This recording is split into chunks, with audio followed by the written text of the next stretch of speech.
So welcome to India. Welcome to India. We just arrived in Delhi. It's midnight in Delhi and like 5 a.m. in Sydney, so a bit sleepy. Looking forward to the free cookie.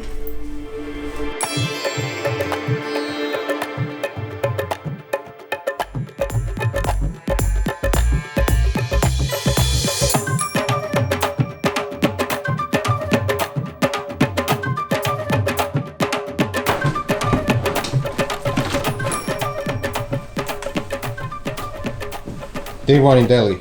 Ready to go out? Ready to go out. We sort out our SIM card. We're going to go to Old Delhi for starters, have a wander around there, and then the Red Fort, and then south, some new places like New Delhi.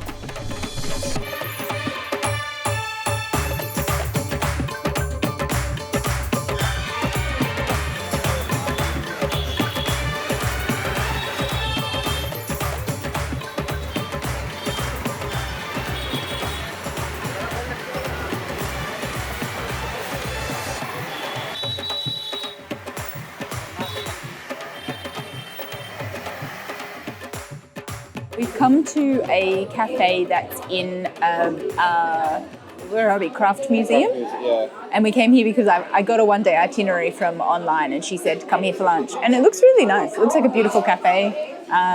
Indian food from all over India. And so we had a wild morning, a normal morning I think for anyone that comes from Delhi, but a wild morning for people that are not from Delhi in Old Delhi.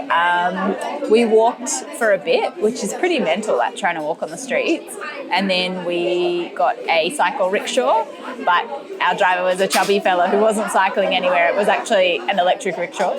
And he took us through the wedding markets and all these different markets, which was really nice. And then he took us to a tea shop to get some fancy tea and ended with some pashmina shopping for both of us and an attempt at bargaining, but my God, am I bad at bargaining.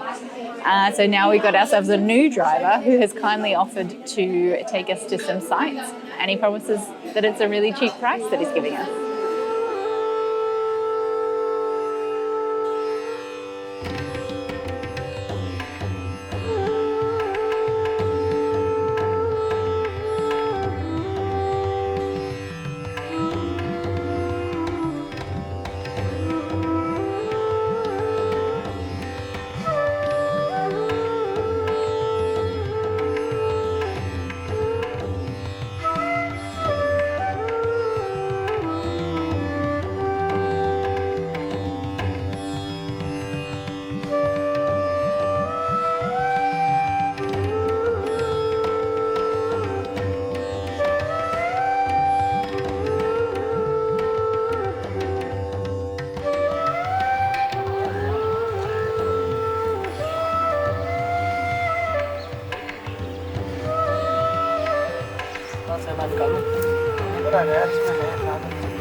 Okay, day 2.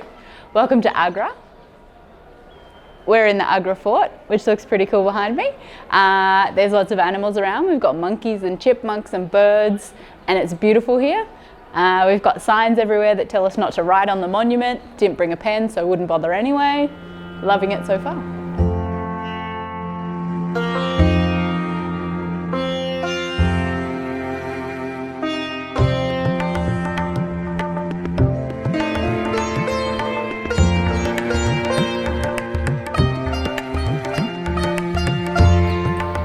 Is that a swimming pool?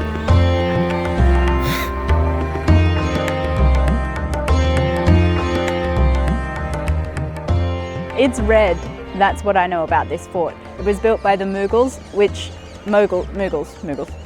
was the group that ruled, and they came from Mongolia in something like the 15th century, and they were Muslims, and they ruled until the Brits came and took over, and then they ruled for a while till the Indians took it back.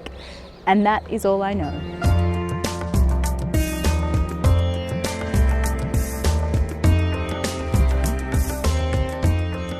Tomorrow we're going to see the Taj Mahal. It's winter here, and so they've told us you shouldn't go at sunrise, which is normally the advice. So we're going to go at 8 a.m. and see if we can see the Taj. I don't know how you could not see it, but anyway, I guess we'll find out tomorrow.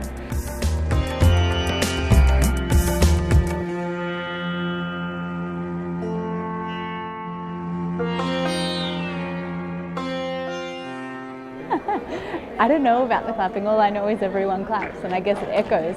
You'll hear it, I can hear it behind me, I'm not doing it.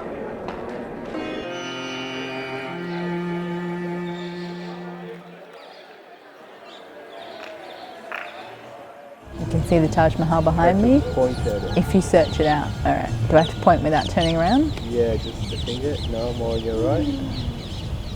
You're right, honey. Yeah, that's the right. You're right. Keep on. It's not my right, actually. It is, honey. It's your right. Oh yeah, this is my right. Keep on moving. Keep on moving. Keep on it. Keep on it. Keep on it. A bit. Keep on going for a while. Yeah. Can't see because it's foggy, but probably see that. That's the Taj Mahal. You can't see it because it's foggy. And there's a hawk. A hawk. We're 10 to 7. We're heading to the Taj Mahal. It opens, I think it opens 30 minutes before sunrise. And sunrise, we haven't opened the curtain. Maybe the sun's risen. But basically our driver said get there by 7:30 and then check it out. And then we'll continue with our itinerary for the day. So Lorenzo's super psyched. He's never been there before. I've been there before because I'm really cool.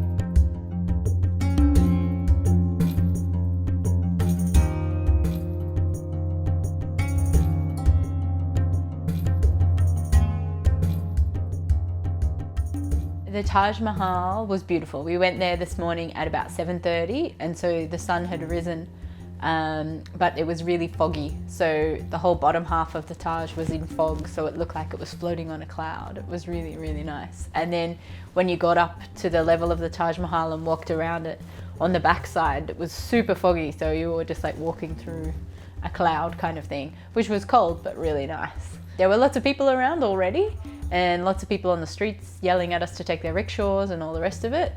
Yeah, really beautiful.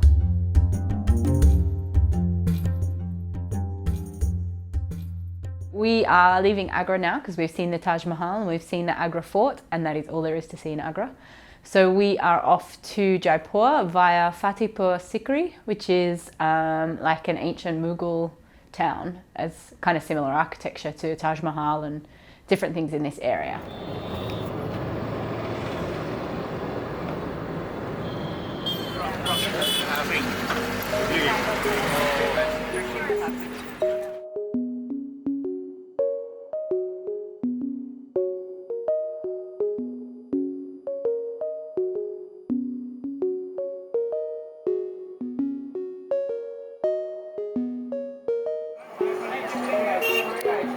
What is that?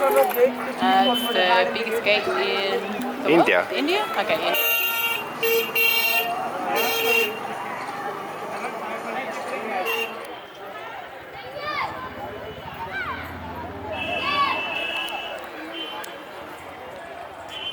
So, wife, I'll say welcome to Jaipur. Welcome to Jaipur.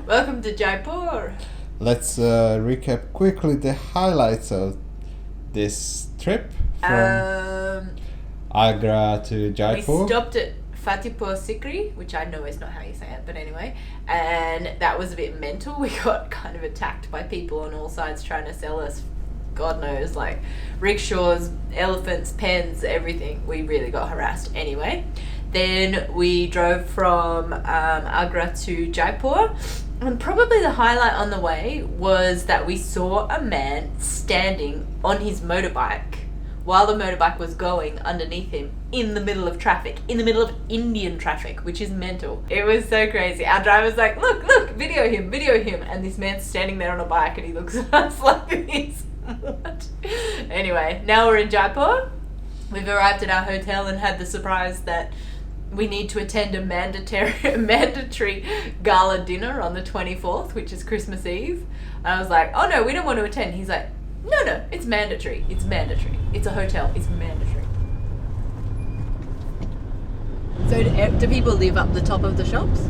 Yeah, they have house behind to the shops. Okay. We're in the old city of Jaipur, and we're looking at the Mahal, I think. And this was built for the royal ladies to be able to look out on the street.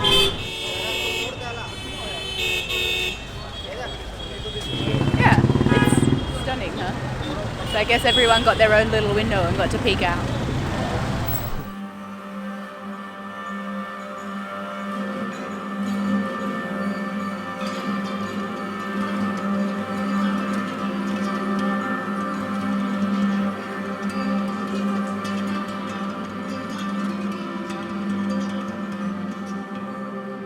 We are at the Agra Fort in Jaipur.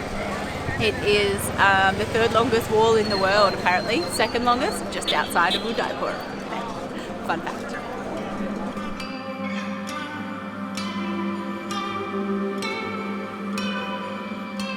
Talking about this little pavilion here, which is the Hall of Public Audience. The details of it are charming, with the confluence of decorative features found in the Mughal and Rajput styles of architecture, which is evident. Can you look into camera? Sorry. I just prefer to look this way.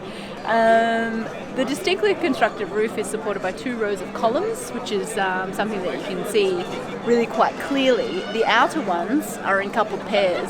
You see that there? And they're of red sandstone, and the inner ones cream marble, as you can see.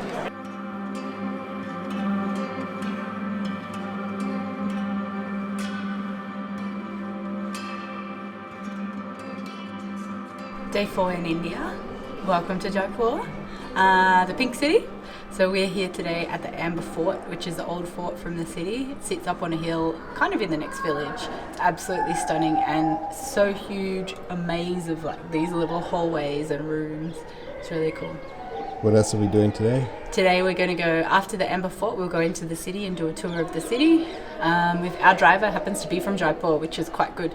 So he knows lots of information. Even on the way here, he was pointing out all the different sites. So really cool. So yesterday when we were driving here, our driver told us a ghost story about this village where apparently some doctor cursed the whole village, and then overnight all of the roofs were chopped off the top of the houses and everyone died in the village. And so there's an Indian law that you're not allowed to go into this village after 5 p.m. because it's so haunted, and everyone sees light. If you fly overhead, you see lights coming out at night, even though this all happened long before electricity, and there's no electricity in this town. So anyway, going into these small rooms, it's been maybe it's haunted.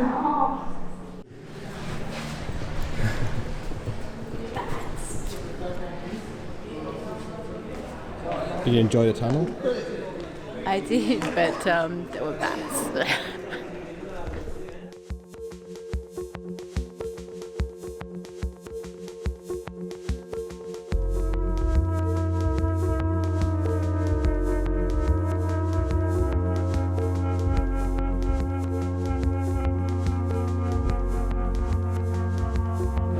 We are now at the Royal Jaipur Singh II Museum Trust. That is not where we are. We are at the Royal Palace in Jaipur.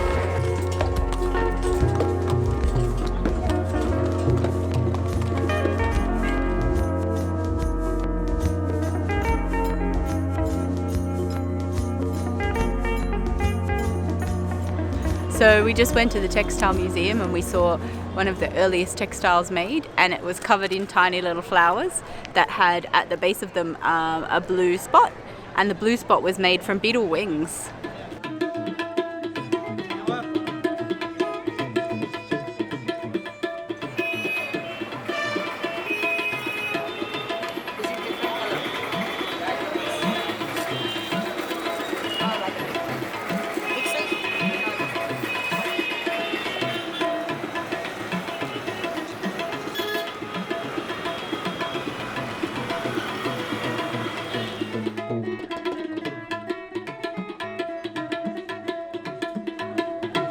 खुशरोन जाम पे खुशरोन जाम पे खुशरोन जाम पे बल बल जाऊं खुशरोन जाम पे बल बल जाऊं बल बल जाऊं बल बल जाऊं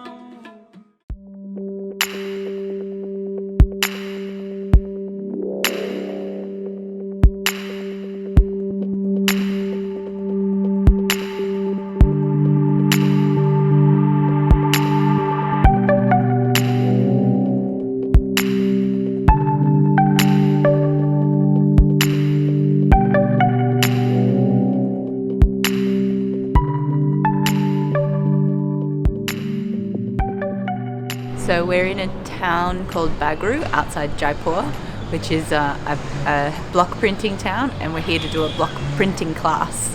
But it was a very difficult place to find.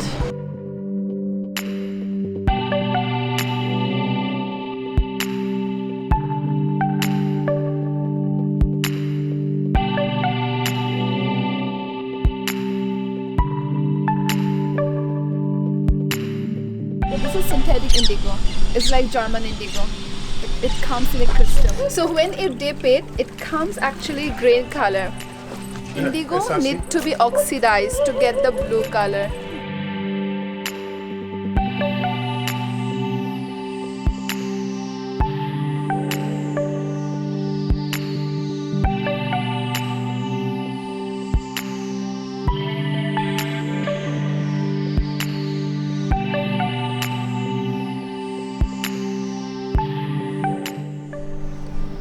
Lorenzo's work.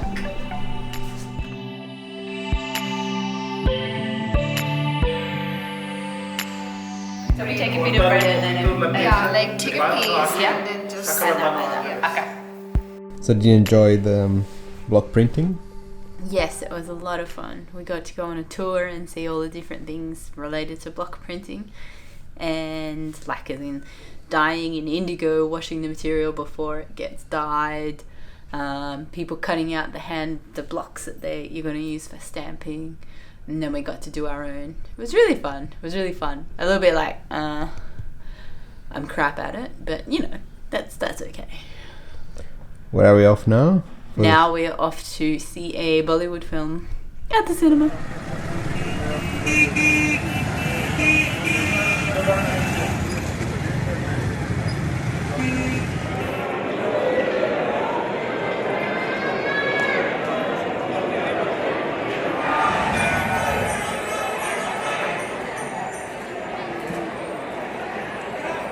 This is going to be something.